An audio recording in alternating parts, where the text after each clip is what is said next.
teacups, what's brewing? Welcome back to the channel. Thank you so much for being here, and thank you so much for the new subscribers. As you might imagine, I had a bit of a bump up after Chantal went off at me, and it's lovely to see you all, so thank you.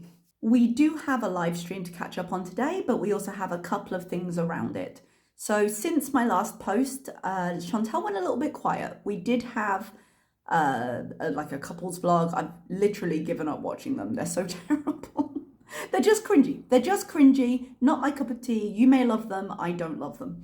We had initially had a community post saying that she wasn't going to go live again until she went back to Canada and that she wasn't traveling on the 28th. And now she's gone live, and apparently she is traveling on the 28th because it's currently the 27th as I post this. I mean, she might have gone a day early, but she did this before, I think. She had said the date and then must have regretted it because she started thinking, oh, well, people might try and mess with me or call people, which, God, I wish people wouldn't do. But anyway, then she said, no, I'm not. And she went live. She was still in Kuwait. So I'm guessing she is traveling on the 28th because it's currently the 27th. So she's running out of days between here, Canada, and her bankruptcy hearing. So there was a lot of speculation that she was perhaps traveling already. It's probably lucky for her she didn't, because there's a big old storm hitting Canada. I think it's still in the process of hitting at the moment, and likely travel would have been a nightmare. So better she missed that particular thing. But let's look at the live. Initially it was called Let's Catch Up, and then this morning when I went to do the rewatch, I noticed it had been changed to My Name is Mariam. She has a tendency to go in and out of topics, so as I recap what she's saying, it might not necessarily be in the order she said it. But roughly speaking, we're going to mention the marriage certificate briefly, talk about Pete's and the cats, the court date, the bankruptcy, and a little bit about her residence, and that's probably as far as we're going to go. In terms of the video I put out about the receipts, there was no response, except she's now saying she's not going to do any more reactions, and I'm like, oh, really? She says that some people, me, hi, I'm the problem, it's me. Some people in the Middle East, will not name names, I am indeed Voldemort, think they know everything, but there's no point producing anything because they're going to say it's fake. And actually, I will give it to her. This is one thing she is absolutely correct on. I would 100%, if she had produced anything, I would 100% say it was fake. And the reason for that is simple. If they had gone to a courthouse and been issued had signed an actual marriage contract and had gone through the courts to do it, then it would mean that some of the paperwork they'd used to do that was not legal, because there'd be no way for them to finish the proceedings. If they didn't go to the court to get that done, it means that any certificate they produced would be just bought as a fake certificate, because it would just have to be made up completely. And if she doesn't have one and can't prove it, which is what I'm suspecting may be true, what is she going to show us? You know, so any of those three scenarios is pretty terrible for Chantal, because it just proves that no matter which way you slice it, she's currently actively doing something illegal, be it using false documents to obtain a marriage contract, or faking having a marriage contract, or living in sin. So there's no good result in that for her. So she has no real choice but to say, oh, well, I'm not showing it. So we are where we are. She'll continue to not show it. I'll continue to not believe her. And you can continue to look at the evidence and make your own decision. Now, there's obviously a lot of talk about her upcoming trip and sort of the consequences of her upcoming trip in terms of Pete and the cats. Pete had said, oh, we don't have any exact plans. In fact, I think Barbecue Chicken was the one who put the clip up. I'll put the clip in. No specific moving plans yet, Rebecca.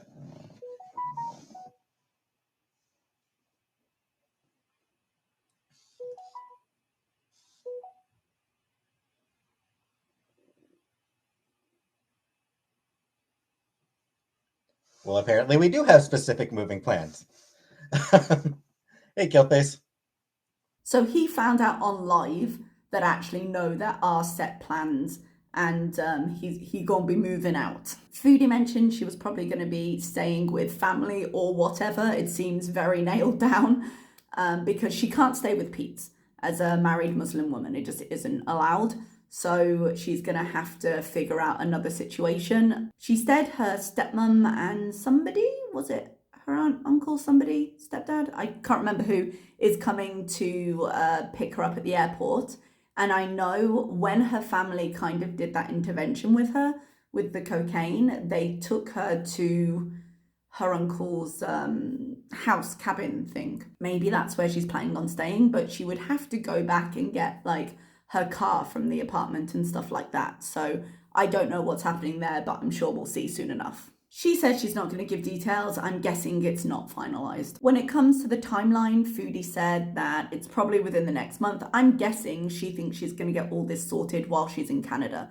I would put doubt on that as a timeline, just in terms of finding somewhere to rent, getting approved, getting the stuff moved. And she mentioned that Pete would be looking after the cats, or at least that was the first thing she mentioned. So she's expecting him to get somewhere to rent with 2 cats. I don't know how much help she's giving him, and we'll talk about Pete's in a sec. But I think the timeline is a little bit tight to say, oh, I'm staying for 3 or 4 weeks, let's do all of this. And I'm not sure she can afford to, quite frankly. She makes several references to saving money, to money being an issue. They mentioned the Maldives as a place they wanted to go, and she was like, oh, every time I think of the cost, I panic. And so money is clearly tighter. And if they're going to do a move, she does say, you know, if I stay with family, it will save on rent. If she's going to do a move with Pete's, if she's going to support Pete's through a move, I should say, that's going to be a lot of costs. That's going to be, you know, the deposit on the new place, because he doesn't have the money. If she wants him out, I say wants him out, he is on the lease, but he can't afford to be there. She's the one making that decision. And she's not just going to throw him out on the street, which is the assumption right now, but she can only afford so much, especially now. So I think the situation is much more precarious than Peter's giving it credit for. She mentions Sam as her cat Sam a lot, but she doesn't really mention BBJ. I think in her mind, she's already kind of let go of BBJ, and BBJ's already actively passing, because she doesn't make any plans for the future of BBJ at all. But she does mention, she was like, I hate to use the word rehome, but she does mention maybe Sam would do better with a family that would really love him and have the right facilities for him and, you know, take care of him better than Pete or her really do. And I wouldn't argue with that. I know there's a lot of outrage about her cat online, but I think it would be better for them to go to a home that will take care of them. The only thing that would concern me would be that she wouldn't be responsible with the process of that. She wouldn't know what checks to go through to make sure Sam is going to a good home. I suppose an alternative there would be to surrender him to an organisation that could rehome him, but I think she would just get filleted alive if she did that. So I don't know what the solution is, because if she just hands him to someone saying, no, they're great, they'll be fine, they're great, she's got no guarantee of that. It does seem like she's slightly less concerned about rehoming Pete's and the cats, to be completely honest. I shouldn't laugh, it's pretty terrible. I'm really of 2 minds with Pete's, and I know I've said this before, because on one hand, like, I'm saying this really understanding and acknowledging that he has mental health issues and depression and all of that, but putting a pin in it for the sake of this discussion. I really think he would have done better to see the writing on the wall 3 months ago, because everyone's been telling him he can't be unaware of this. And I do imagine that that conversation and the stress of that is probably impacting his mental health more. So on one hand, he doesn't have a lot of money coming in. He has whatever he makes on YouTube, but I don't know how much that is. I don't follow his channel, but I can't imagine he's making a huge paycheck, but I'm sure he appreciates whatever comes in. But would that be enough to sustain him on his own? I have my doubts. He did, I think it was recently, do a live where he was saying, look, I'm trying to find a job, but I'm trying to find one that doesn't make me want to unalive myself, which is obviously a really serious thing to say. And that's why I'm having trouble with this as a conversation, because I don't want to belittle his mental struggles, because there's no way for me to be able to tell how it's impacting him in that sense. But on the other hand, if practically you still need to be able to live your life, then he needs to get a job and be able to pay basic bills. At one point, Foodie was saying when she had her apartment in Cornwall, she paid like $600 a month all in back in 2005. Someone in the chat made the point, dude, that was 20 years ago. And I was sad for a minute. Those moments happen to me a lot. I have trouble seeing the early 2000s as 20 years ago. Because it's not like, oh, when I was a kid. It's like when I was a grown-ass adult. And then it makes me feel old.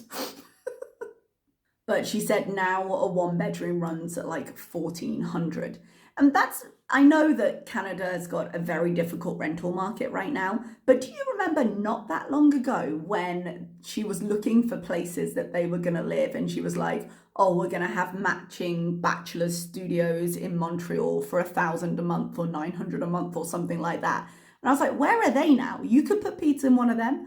Because if she's going to be looking at places, one beds that are 1,400, like that's not that much less than the villa they're in right now. My guess is that Pete will have to find a roommate, but then if he's taking the cats with him, I don't know. I just don't know how it would work logistically, but it's going to have to work. And I'm getting a bit sidetracked, but the point I'm making is Pete knows that this is coming. He might not have known exactly when, but it's impossible to be in his situation and not know that time was running short. And it might just be for the sake that he felt a bit helpless and didn't know what else to do about it, that he's just pushed that thought away. And I understand that, I do.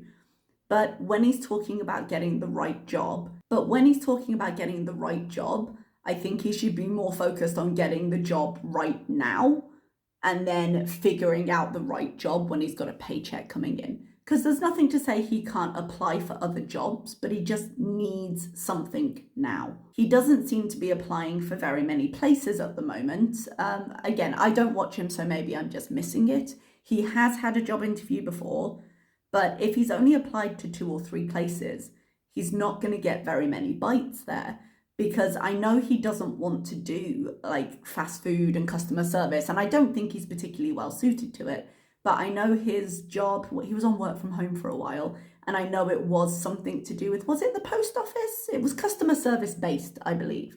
And I get that it is a hard job. I have worked in customer service before. I did not enjoy it, but it's something that you have to be, willing to consider. Because if you need a job right now, there are jobs available if you're willing to do them. So either go in at a more basic level to get a paycheck, but pick a customer service job that has a path up to get out of it, or look at what you want to do and take any available job while you train to do it. Because he can't just step into a job he's going to love right now. I wish for his sake he could. I wish that he could go to his comic store job or he could go to whatever he wanted to do and he could earn a living at it. But that doesn't seem to be the case right now, and he is now on a very limited time frame. And the support he had from Foodie, even if we were to give her credit and say she wants to support him, she may not have the money to, and you've got to look at those practicalities. I feel like these 3 months have perhaps been a bit of a missed opportunity for Pete. He really had a chance to start getting himself set up and even on whatever he makes on YouTube, start saving a little bit. And again, maybe I'm judging him harshly. Maybe I don't know what he's got saved and what he's got ready, but he's too reliant on which way the wind blows him, especially when that wind is Hurricane Chantal. If I were him, I would be more concerned by the fact that she seems really concerned with saving money right now, probably because she's got that court date coming up. Up until now, she's kind of been able to just exist in Kuwait, and the things going on at home have been kind of outside her personal bubble, because if she's away, she can ignore them. But the moment the whole situation with Salah began, her finances became more of a central issue. Because even if we were to take Foodie at her word here and now, even if they were married, even if it was legally binding and she could use it to bring Salah home and all of that, she would need to sort out her finances to do that and go through that process. So her paying her taxes, which she now claims she's done, was a big thing. Her facing her bankruptcy is a big thing. So I didn't believe she had paid her taxes. She mentioned, well, paid, so let's say filed. She started the process, which she hadn't started before, because I can't imagine she had the money to pay that off right away. But it's in process at the very least, according to her, because she did mention before that she was able to reduce her tax bill by like 25,000 because of deductions, which we questioned. But even if she had been able to do that, the last time we looked in detail and like with a tax calculator, I say me, I am the invasive one. The last time we looked at a tax calculator, and that was before the next financial year, like those penalties are still accruing. Last time we looked, she would have owed, I think it was it 50,000? Something along those lines. It might have been 35 to, I don't remember exactly, but it was more than 25. And she lives paycheck to paycheck. So she doesn't have savings, she has a lot of outgoings, and she has no financial plan for the future. There's no way she's going to have that kind of money lying off to the side to give them, even if we deduct 25,000 from it. According to her last bankruptcy, not petition, what would you call it? The listing from the court on like the docket. It said that her debts were about 40,000. I now am not sure about that, the docket thing that was shown. Someone pointed out that it was listed as 2018. And in my head, I went, oh yeah, because bankruptcy is 6-7 years. That's about right. That's about now. But that's credit score, isn't it? I think I might have been making a mistake there. In which case, this might be her third bankruptcy, because the 2018 one would already have been taken care of. But if the 2018 one was still ongoing for some reason, that is weird. So I think I read somewhere that it discharges after 36 months for the first ones anyway, if you don't have to go to court and defend why you've got them.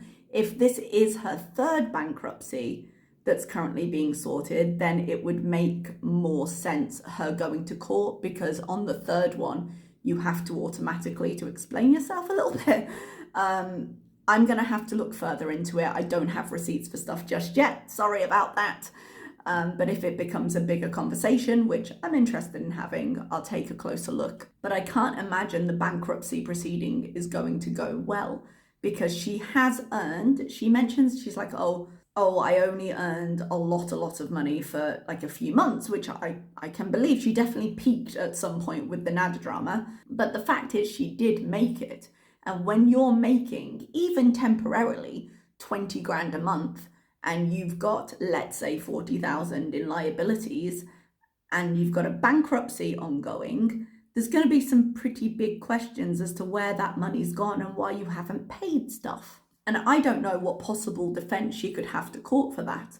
I mean, I suppose the only route I could see her going would be to say, look, I did have that money. You can see that I was spending a lot of it on drugs. I was in active addiction. I've been clean for 3 months. Could the court please work with me on this? That's the only kind of viable action I think she could take, because she does like her technical truths, and technically all that is true. I also don't know how much access the trustee has. There was another thing on her community post. Somebody on Twitter, I believe it was, said, oh, the trustee, apparently they contacted the trustee and no one had any clue she was earning money from YouTube, and good thing she's got videos. And I was like, oh, Jesus, when we talk about going too far. But that's apparently what's going on. And I would check those credentials myself, because I don't see the trustee necessarily trusting random internet people, but at the same time, a lot of these systems rely on citizens reporting. So who knows? Who knows indeed, but you never know who's on the other end of an email, and you never know how honest people are online. So I'm just saying grains of salt all around. But in terms of how much access the trustee and the courts have to her accounts, I'd be interested, because the payments from Google are very clearly marked. Mine just say Google Ireland when they come into my account at home. So I don't know if it's the US or if Google's got a Canada arm that pays in Canada, but it will be marked Google. She's being paid by them.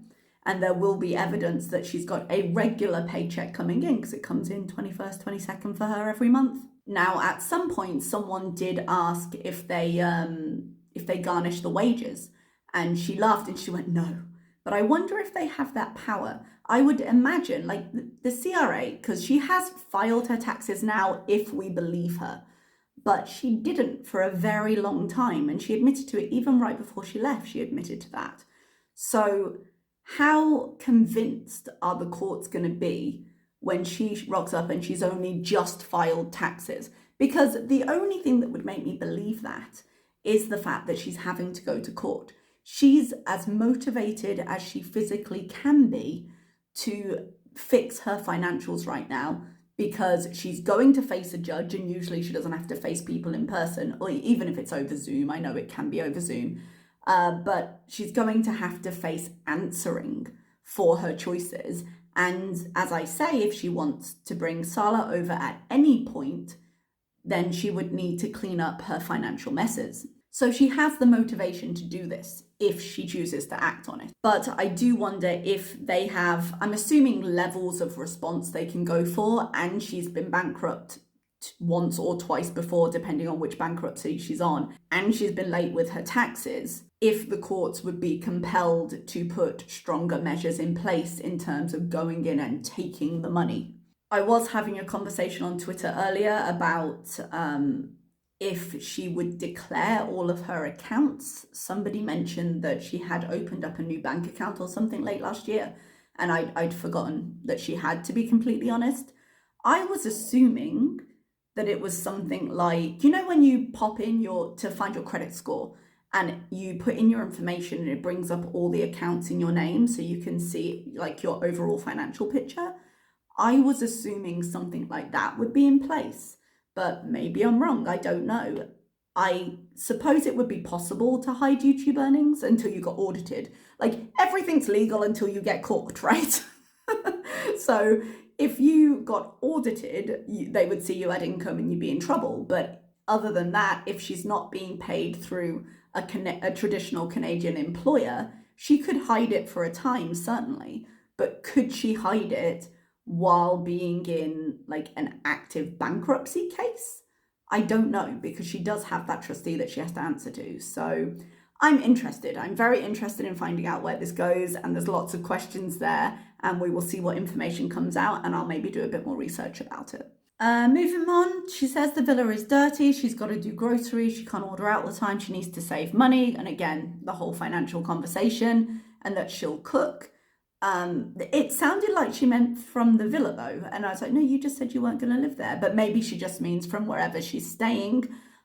She said that Salah understands her living situation before, and that she's okay to help Pete in terms of driving in places and doing things. So I guess we'll see how involved she is when she gets back. She talks about her airport anxiety and just the process of the trip. It does seem like a very long trip. I have moments where I'm getting on a plane and I'm just like, oof, today is going to be long, but it's only going to be harder for her. So I don't blame her for being worried, quite frankly. She did, the one final thing I'm going to talk about and then we'll move on. She did mention that she hadn't decided how her time was going to be split between Canada and Kuwait. Because someone said, oh, you'll be homeless. And she was like, yeah, technically, in terms of her plan to kind of couch surf. And that's where the conversation about the cost of renting and stuff came in. One thing she's got to be careful of then is her residency status in Canada. Now, this definitely wouldn't impact her this tax year because she's been out for 3 months. And if she comes back for like 3 to 4 weeks, as she was planning to, the financial year ends in April. So she doesn't have enough time left in this financial year for this to happen to her. But there is usually a rule, and this rule does exist in Canada as well, that if you stay out of the country for more than a certain number of days, you are automatically considered non-resident. It's 183 for Canada. So she has to be careful going back and forth. Now, tax situations, financial situations can be managed from abroad. Hey, I do it with mine, but it involves different processes. And given that she's not particularly good at keeping up with the regular process she always does, she's got to be really careful how she's declaring income and the kind of form she needs and things like that. She is technically earning her income in Canada, so that would just keep ticking through. How she gets taxed on it really does depend on where she is and on how she's filing. But one thing that it would impact, actually, is this right? In the UK, you are impacted by where you reside in terms of what medical services you can access for the NHS and how you get charged for those services. I know in Canada, some of the ways their taxation and their payment and things like that work are closer to the American system, and some of them are closer to the British. But Chantal regularly takes advantage is a bit harsh, but yeah, no, that's correct. Takes advantage of the health services as a Canadian, and because they're readily available and she can, and she needs them, self-inflicted or not, she needs them. And if she were non-resident, her ability to access that may change or may be charged in a different way. So I would have to again look more into that system. If it's like the UK, if she weren't in the country, she may have to pay more for that, or just the access to it would be different. And given that she has ongoing medications and that she's mentioned she's got to go to the doctor and get tested for her sugars and the regular checkups you do, if she ends up going over her amount of time in the next tax year, if this is still ongoing and she's still going back and forth and all these things don't just disappear the moment she gets back to Canada, then that's something she isn't in trouble with yet, but she just has to be careful of. Okay, that's about it. There's a lot of questions in the air right now, but she's not great at keeping secrets, so I guess we're going to find out. But I'm kind of looking forward to her getting back to Canada. To be honest, I found the content more interesting in Canada, which is something I never thought I'd say. But she'll feel a bit more back in her element, and she'll have to make more choices for herself. A lot of the things we saw in Kuwait were enforced upon her in terms of the law does not allow alcohol, the law does not allow gummies, like she can't do certain things, and she was very reliant on Salah to get other certain things done. So now she's back in Canada, the choice to do that has to come from her, and historically she hasn't been great at that. So we will see how this goes, and I will be here when it does. Thank you so much for listening, and I will see you next time. Bye-bye.